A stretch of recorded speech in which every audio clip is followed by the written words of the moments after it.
నమస్తే. మీరు వింటున్నారు ప్రేమ అన్మోల్ హోతా హై వాణి. నేను మీ హోస్ట్ వాణి. గత ఎపిసోడ్లో నా అమెరికా ప్రయాణం పల్లెటూరి రాంచ్ లోకి ప్రవేశించింది. ఈరోజు గుర్రపు స్వారీ ద్వారా స్వప్నిల్ నన్ను మరో ఉత్సాహభరితమైన స్థితిలోకి ఎలా తీసుకువచ్చాడో మీరు వింటారు. మ్యాచింగ్ అవుట్ ఫిట్ మరియు గుర్రం అంటే భయం. స్వప్నిల్ మరియు నా మ్యాచింగ్ బట్టలు అతని ప్రేమ సందేశాన్ని ఇచ్చాయి. కానీ నేను బెస్టీ అనే ఎత్తైన షైర్ జాతి గుర్రాన్ని చూసినప్పుడు భయం వేసింది. వద్దు బాబోయ్, ఇది నా వల్ల కాదు. అనివార్యమైన స్పర్శ. కొండవైపు వెళ్లేటప్పుడు నాకు సహాయం చేయడానికి స్వప్నిల్ తన అరచేతులతో నా నితంబాలను పైకి లేపాడు. తద్వారా నేను బెస్టీపై కూర్చోగలిగాను. నేను దీనిని మౌనంగా భరించాను, ఎందుకంటే అది సమయం యొక్క అవసరం, మరియు అలా చేసింది స్వప్నిల్ కాబట్టి. అవసరం కొద్దీ ప్రతిపాదన. చాలా నెమ్మదిగా వెళ్లడం ఇష్టం లేక నేనే స్వప్నిల్కు ఒకే గుర్రంపై ప్రయాణించమని ప్రతిపాదించాను. స్వప్నిల్, మీరు కూడా బెస్టీపై స్వారీ చేయండి. ఎంతసేపు మీరు ఇలా నడుస్తూ, నేను గుర్రంపై కూర్చుని నెమ్మదిగా వెళ్తాం. అపూర్వమైన పురుష స్పర్శ. నిపుణులైన గుర్రపు స్వారీ చేసే వ్యక్తిలా స్వప్నిల్ నా వెనుక కూర్చోగానే బెస్టీని వేగంగా పరుగెత్తించాడు. నేను పెద్దయ్యాక ఏ పురుషుడు కూడా నాకింత దగ్గరగా రాలేదు. ఎగురుతున్న బెస్టీపై స్వారీ నాకు అపూర్వమైన ఉత్సాహాన్ని ఇచ్చింది. సంయోగిత స్మరణ. ఆ క్షణంలో పృథ్వీరాజ్ చౌహాన్ సంయోగితను స్వయంవరం నుండి ఎత్తుకుపోయిన కథ నాకు గుర్తొచ్చింది. అదేవిధంగా నేను కూడా స్వప్నిల్తో కలిసి ఆనందిస్తున్నాను. సిగ్గు మరియు ప్రేమ. సరస్సు ఒడ్డున స్వప్నిల్ నన్ను జాగ్రత్తగా కిందకు దింపాడు. ఆ పురుష స్పర్శను గుర్తు చేసుకుని నా కనురెప్పలు వాలాయి మరియు ముఖం ఎర్రబడింది. స్వప్నిల్ ఇది గమనించి నా వైపు నుండి వెనక్కి తిరిగాడు. బహుశా నన్ను సాధారణ స్థితికి తీసుకురావడానికి కావచ్చు. రెండు హంసల జంట.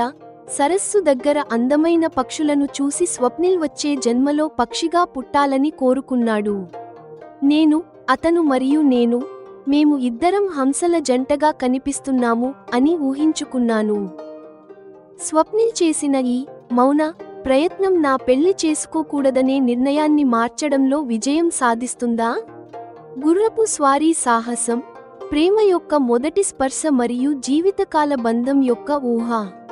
ప్రేమ అన్మోల్ హోతా హై వాణి లో మీరు వింటారు. ఎపిసోడ్ 42. బెస్టీపై స్వారీ, పురుష స్పర్శ మరియు సంయోగిత. పృథ్వీరాజ్ సాహసం.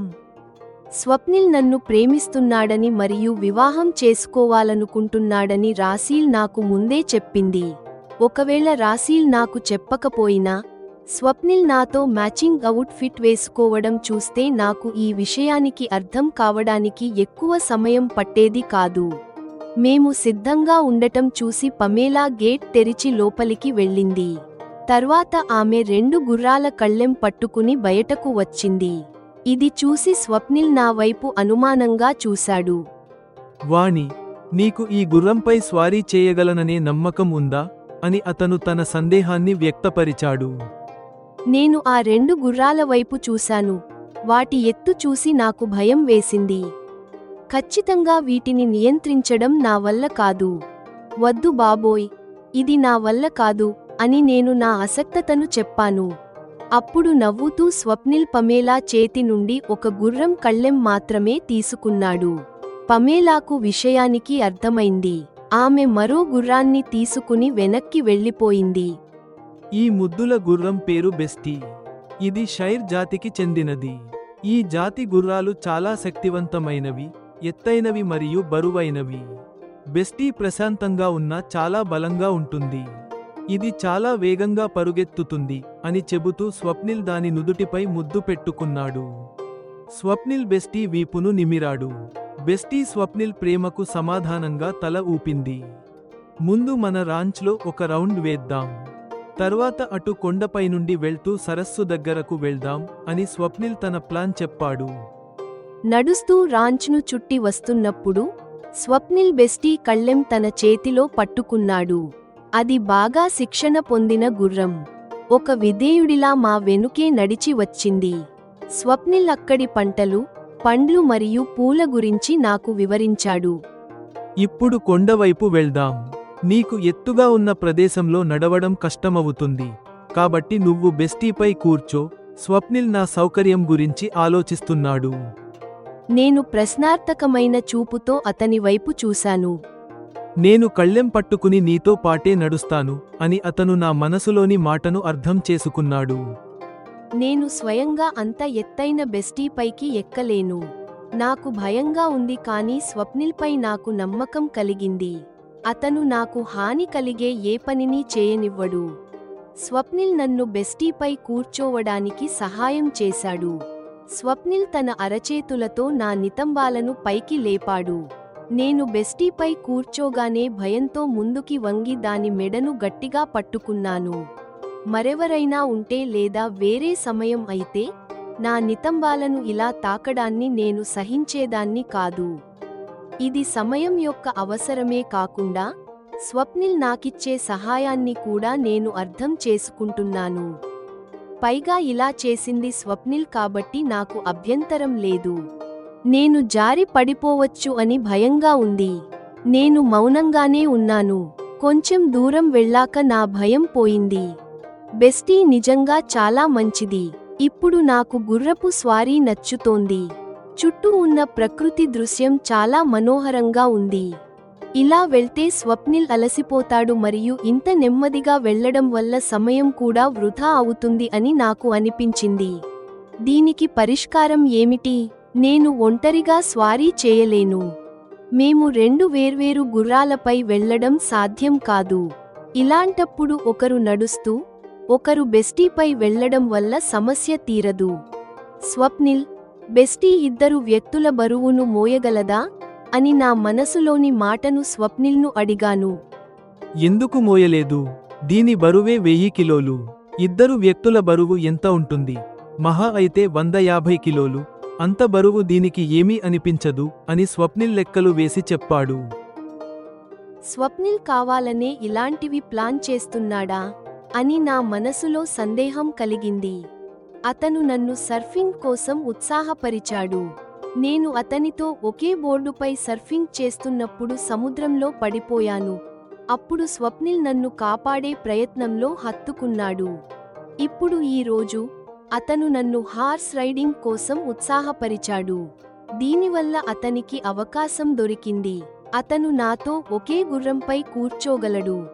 ఏదైతేనేం, నా సమ్మతి లేకుండా ఏదీ సాధ్యం కాదు కదా. అతను కలిసి కూర్చుందాం అని నేరుగా చెప్పడం లేదు.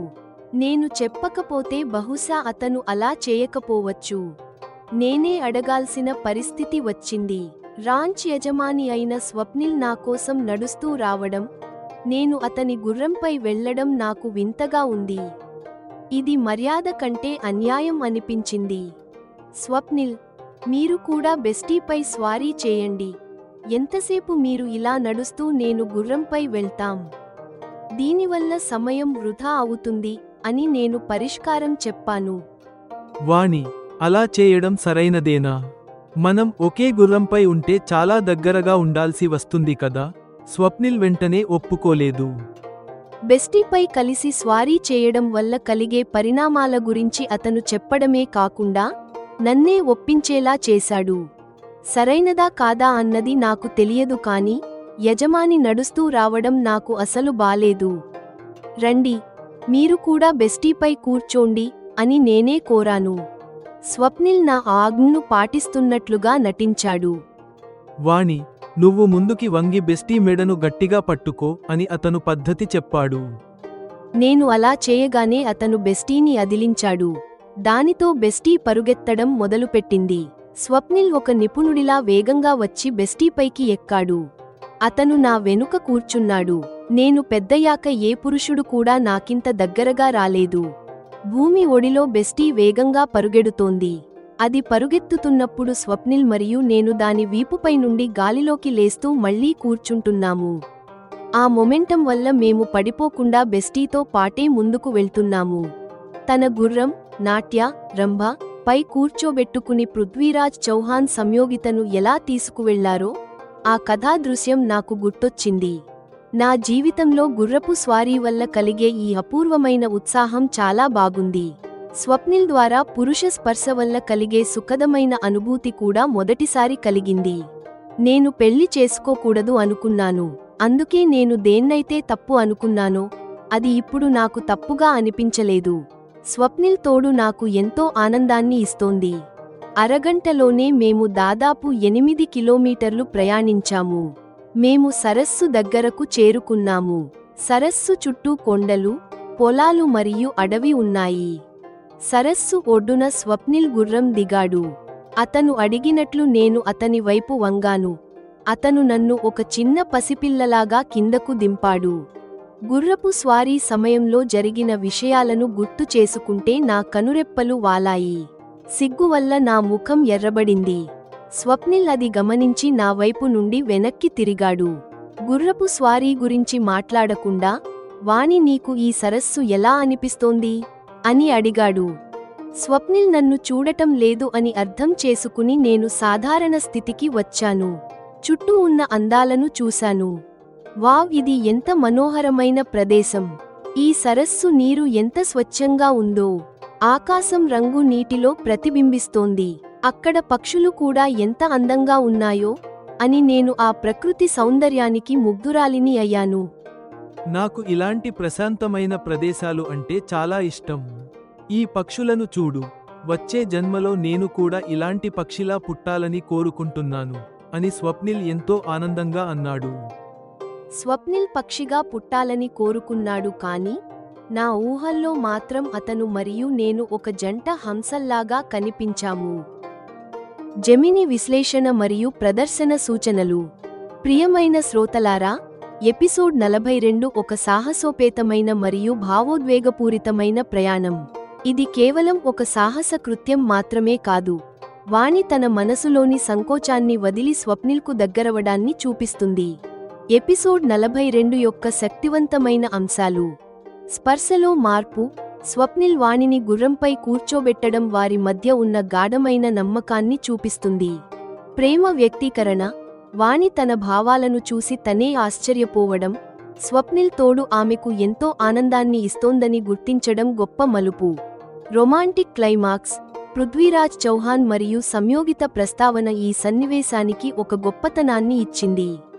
హంసల జంట రూపకం వారి బంధం శాశ్వతంగా మారుతుందని సూచిస్తుంది. ఎపిసోడ్ 42 ముగిసింది.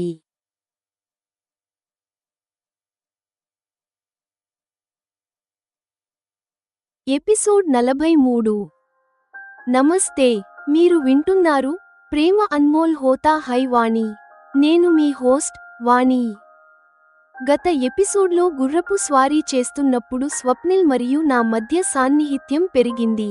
ఈరోజు తీపి నీటి సరస్సులో నా భయం మమ్మల్ని మరింత దగ్గరకు ఎలా చేర్చిందో మీరు వింటారు.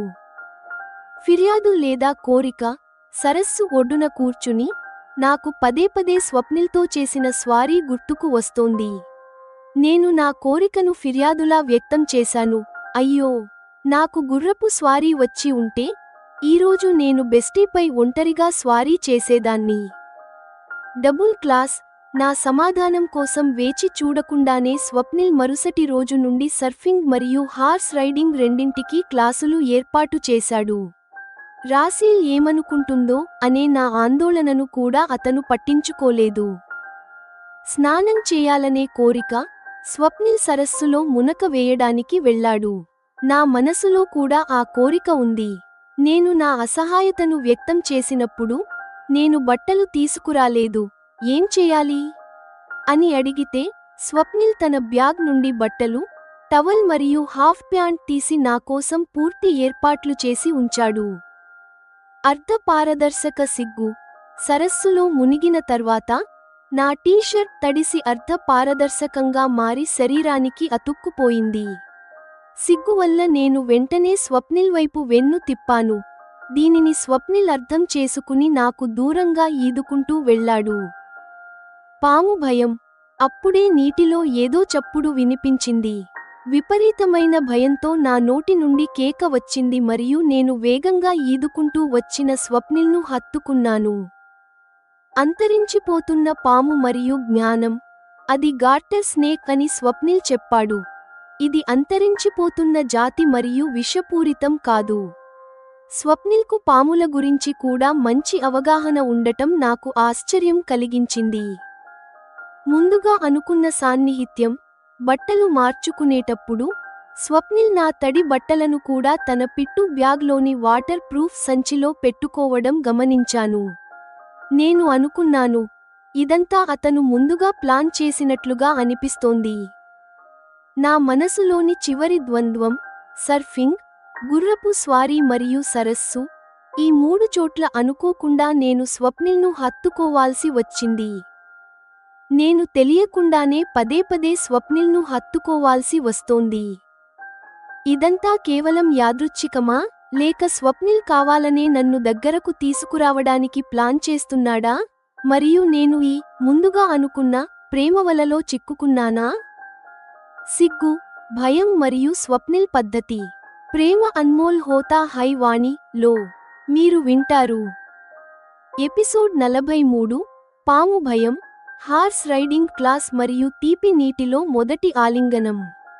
స్వప్నిల్ నన్ను ప్రేమిస్తున్నాడని మరియు వివాహం చేసుకోవాలనుకుంటున్నాడని రాసీల్ నాకు ముందే చెప్పింది. ఒకవేళ రాసీల్ నాకు చెప్పకపోయినా, స్వప్నిల్ నాతో మ్యాచింగ్ అవుట్ ఫిట్ వేసుకోవడం చూస్తే నాకు ఈ విషయానికి అర్థం కావడానికి ఎక్కువ సమయం పట్టేది కాదు. మేము సిద్ధంగా ఉండటం చూసి పమేలా గేట్ తెరిచి లోపలికి వెళ్ళింది. తర్వాత ఆమె తన పిట్టు బ్యాగ్ నుండి 6 కిన్సు పండ్లను తీసింది. ఇవి స్వప్నిల్ రాంచ్లో తిరుగుతున్నప్పుడు చెట్టు నుండి కోశాడు. మేము పండ్లు తింటూ ఒకరినొకరు చూసుకుంటూ నవ్వుకుంటున్నాము. నాకు పదే బెస్టీపై అతనితో చేసిన స్వారీ గుర్తుకు వస్తోంది. అయ్యో, నాకు గుర్రపు స్వారీ వచ్చి ఉంటే, ఈరోజు నేను బెస్టీపై ఒంటరిగా స్వారీ చేసేదాన్ని అని నేను ఆ స్వారీలోని ఆనందాన్ని దాస్తూ, నా అసహాయతలా వ్యక్తపరిచాను. నేను ఫిర్యాదు చేస్తున్నట్లు స్వప్నిల్ భావించాడు. సారీ వాణి, నేను కావాలని ఏదీ చేయలేదు అని అతను వివరణ ఇస్తూ చెప్పాడు. నా ఉద్దేశ్యం అది కాదు అని నేను కళ్ళు దించుకుని చెప్పాను. నీకు ఇష్టమైతే నేను సోమవారం నుండే నీ గుర్రపు స్వారీ కోచింగ్ ఏర్పాటు చేస్తాను అని స్వప్నిల్ మనసులో ఈ ప్రతిపాదన ముందే ఉన్నట్లు చెప్పాడు.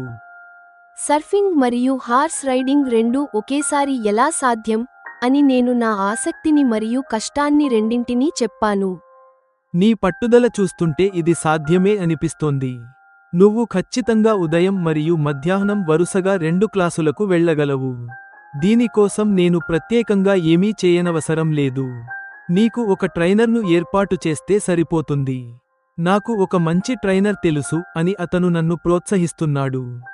స్వప్నిల్ నా సమాధానం కోసం ఎదురుచూడలేదు. అతను మొబైల్లో కాల్ చేశాడు. ఒక 5 నిమిషాల పాటు మాట్లాడుతూనే ఉన్నాడు. రేపటి నుండి నా ఫ్రెండ్ లిలీ నీకు గుర్రపు స్వారీ నేర్పిస్తుంది. ఆమె మరియు నువ్వు కార్లో కలిసి ఇక్కడికి వస్తారు మరియు 2 గంటలు నేర్చుకుని వెళ్తారు అని స్వప్నిల్ నిర్ణయించాడు. ఇప్పుడు అర్థమైంది. నేను రోజంతా బిజీగా ఉండబోతున్నాను. రాసీల్ ఏమనుకుంటుందో, వాణి వచ్చింది. రోజూ తనకి నచ్చింది చేయడంలో బిజీ అయిపోయింది అని. స్వప్నిల్ నా ఈ ఇబ్బందిని అర్థం చేసుకోవడం లేదు. నేను మౌనంగా ఉన్నాను. ఈ సరస్సు వరకు వచ్చాను కాబట్టి నాకు ఈ తీపి నీటిలో మునక వేయాలని ఉంది. నువ్వు ఒక్కదానివే ఇక్కడ కూర్చోవడం బోర్గా ఏమీ అనిపించదు కదా అని స్వప్నిల్ తన కోరికను చెబుతూనే నా గురించి ఆందోళన వ్యక్తం చేశాడు. లేదు, మీరు సరస్సులో స్నానాన్ని ఎంజాయ్ చేయండి. నేను ఇక్కడ కూర్చుని ఏకాంతాన్ని ఆస్వాదిస్తాను. మనసులో నేను కూడా ఈ అందమైన సరస్సులో మునక వేయాలని ఆరాటపడుతున్నాను. స్వప్నిల్ ఒక చెట్టు చాటున బట్టలు మార్చుకున్నాడు. హాఫ్ ప్యాంట్ వేసుకున్నాడు. తర్వాత నా వైపు చేయి ఊపుతూ పరుగెత్తుకుంటూ వెళ్లి సరస్సులో డైవ్ చేశాడు. కొద్ది క్షణాల్లోనే అతను సరస్సు లోతుల్లోకి వెళ్ళిపోయాడు. నేను నా దృష్టిని స్వప్నిల్ నుండి మళ్లించాను. చుట్టూ ఉన్న దృశ్యంలో మునిగిపోయాను. సరస్సులో ఆడుకుంటున్న పక్షులు చాలా అందంగా ఉన్నాయి. అకస్మాత్తుగా నా దృష్టి స్వప్నిల్ మీదకు వెళ్ళింది. అతను ఎక్కడా కనిపించడం లేదు. నేను చాలా ఆందోళన చెందాను. అర్థం కాక విలవిలలాడిపోయాను. అప్పుడే సరస్సు మధ్యలో స్వప్నిల్ నీటిపైకి వచ్చాడు. అతను ఈదుతున్నాడు. మనసులోనే దేవుడికి ధన్యవాదాలు చెప్పుకున్నాను. స్వప్నిల్, స్వప్నిల్ అని పిలిచాను. వాణి ఏమైంది అని అతను అడుగుతున్నాడు. నాకు కూడా స్నానం చేయాలని ఉంది కానీ నేను బట్టలు తీసుకురాలేదు. ఏం చేయాలి అని నా కోరికను మరియు అసహాయతను చెప్పాను. స్వప్నిల్ సమాధానం చెప్పలేదు. అతను సరస్సు నుండి బయటకు వచ్చాడు. నా వైపు చూస్తూ తన పిట్టూ బ్యాగ్ తెరిచాడు. సరస్సు మధ్యలో చాలా లోతుగా ఉంటుంది. నీకు అంతగా ఈత రాదు కదా, ఒడ్డునే స్నానం చేయి అని అతను నన్ను హెచ్చరించాడు. నేను తల ఊపాను. అప్పుడు అతను నాకు ఒక టవల్, హాఫ్ ప్యాంట్ మరియు టీ షర్ట్ ఇచ్చాడు. నేను ఒక చెట్టు చాటున బట్టలు మార్చుకున్నాను. తర్వాత స్వప్నిల్ దగ్గరకు వచ్చాను. అప్పుడే బెస్టీ సకిలించిన శబ్దం వినిపించింది. అది మమ్మల్ని చూస్తూ, మీరిద్దరూ కలిసి బాగున్నారు అని చెబుతున్నట్లు ఉంది. స్వప్నిల్ నాకంటే ముందు సరస్సులోకి దిగాడు. తర్వాత తన చేయి నా వైపు చాచాడు. అతను నా చేయి పట్టుకుని నన్ను గైడ్ చేస్తూ సరస్సులోకి దించాడు. అతను నా దగ్గరే నీటిలో జాగ్రత్తగా నిలబడ్డాడు. 2 నిమిషాలు సరస్సులో ఉన్నాక నాకు అలవాటైంది. ఈలోపు నా టీ షర్ట్ చూసుకున్నాను. అది తడిసి పారదర్శకంగా మారి శరీరానికి అతుక్కుపోయింది. స్వప్నిల్ ముందు ఇలా ఉండటం సిగ్గుగా అనిపించింది. వెంటనే స్వప్నిల్ వైపు వెన్ను తిప్పాను. స్వప్నిల్ నన్ను అర్థం చేసుకున్నాడు. బహుశా అతను కూడా నా సిగ్గును గమనించి ఉంటాడు. అతను దగ్గరగా ఉంటే నేను స్వేచ్ఛగా స్నానాన్ని ఎంజాయ్ చేయలేనని గ్రహించి ఉంటాడు. అతను ఈదుకుంటూ నాకు దూరంగా వెళ్ళిపోయాడు. నేను ఒడ్డునే కొద్దిగా ఈదుతూ ఆనందించాను. మధ్య మధ్యలో ఆకాశం వైపు చూస్తూ ఈ ప్రకృతి అందాన్ని ఆస్వాదిస్తున్నాను. స్వప్నిల్ కూడా దగ్గరే ఉన్నాడనే విషయానికి మర్చిపోయాను. అప్పుడే నీటిలో ఏదో పాకుతున్నట్లు అనిపించింది. భయంతో నా నోటి నుండి కేక వచ్చింది. అది విని స్వప్నిల్ వేగంగా ఈదుకుంటూ నా దగ్గరకు వచ్చాడు. నేను భయంతో అతన్ని హత్తుకున్నాను. స్వప్నిల్ ఇక్కడ ఏదో ఉంది అని నేను చాలా భయపడిపోయాను. స్వప్నిల్ చుట్టూ చూసి ఏదో గమనించాడు. దాన్ని పట్టుకుని నీటిలో దూరంగా విసిరేశాడు. వాణి, కంగారు పడకు, అది ఒక పాము. అది నీ నుండి దూరంగా వెళ్ళిపోతోంది చూడు. స్వప్నిల్ చూపించిన వైపు చూశాను. ఎరుపు, తెలుపు మరియు నలుపు రంగు చారలు కలిగిన ఒక అందమైన పాము ఈదుకుంటూ వెళ్ళిపోతోంది. అది చూశాక నా భయం పోయింది. నేను స్వప్నిల్ను వదిలేశాను. నాకు సిగ్గుగా ఉంది. అతని చూపు నుండి తప్పించుకోవడానికి నీటిలో మునిగిపోయాను. వాణి, ఇది గార్టర్ స్నేక్. ఇది మనకు కనిపించడం అదృష్టం. ఇది విషపూరితం కాదు మరియు మనపై దాడి చేయదు. భయపడాల్సిన పని లేదు అని స్వప్నిల్ నాకు ధైర్యం చెప్పాడు. స్వప్నిల్కు పాముల గురించి కూడా మంచి అవగాహన ఉంది. నేను మనసులోనే అతన్ని మెచ్చుకున్నాను. తర్వాత నేను సరస్సు నుండి బయటకు వచ్చాను. తడి బట్టల్లో నా రూపాన్ని చూసి నాకే ఆశ్చర్యం కలిగింది. వెంటనే టవల్ చుట్టుకుని చెట్టు చాటున బట్టలు మార్చుకున్నాను. కొద్దిసేపటికి స్వప్నిల్ కూడా బయటకు వచ్చాడు. అతను కూడా వెంటనే బట్టలు మార్చుకోవడానికి వెళ్ళాడు.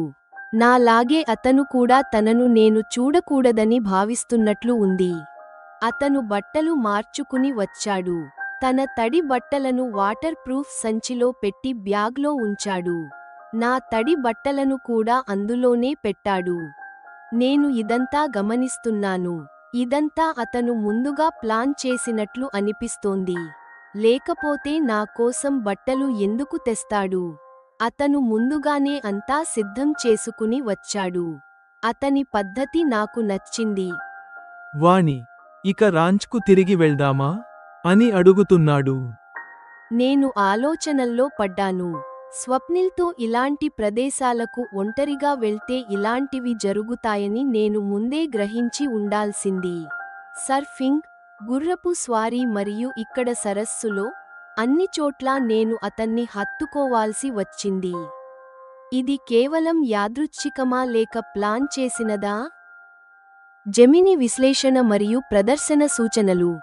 ప్రియమైన శ్రోతలారా, ఎపిసోడ్ 43 వాణి భావోద్వేగ ప్రయాణంలో ఒక ముఖ్యమైన మలుపు. స్వప్నిల్ ప్రేమను ఆమె ఇప్పుడు అర్థం చేసుకుంటోంది. ఎపిసోడ్ 43 యొక్క శక్తివంతమైన అంశాలు. ప్లాన్ చేసిన యాదృచ్ఛికతలు. వాణి తన మనసులో వీటన్నింటి గురించి ఆలోచించడం ఆమె పరిణతిని చూపిస్తుంది. స్వప్నిల్ ముందుచూపు వాణికి ఆశ్చర్యం కలిగిస్తోంది. Romantic climax. పాము భయం వల్ల వాణి స్వప్నిల్ను హత్తుకోవడం వారి బంధాన్ని మరింత బలోపేతం చేసింది. నిర్ణయంపై పునరాలోచన. ఇదంతా ప్లాన్ ప్రకారమే జరుగుతోందా అనే ఆలోచన వాణికి ఒక కొత్త మలుపు ఇస్తుంది. ఎపిసోడ్ 43 ముగిసింది.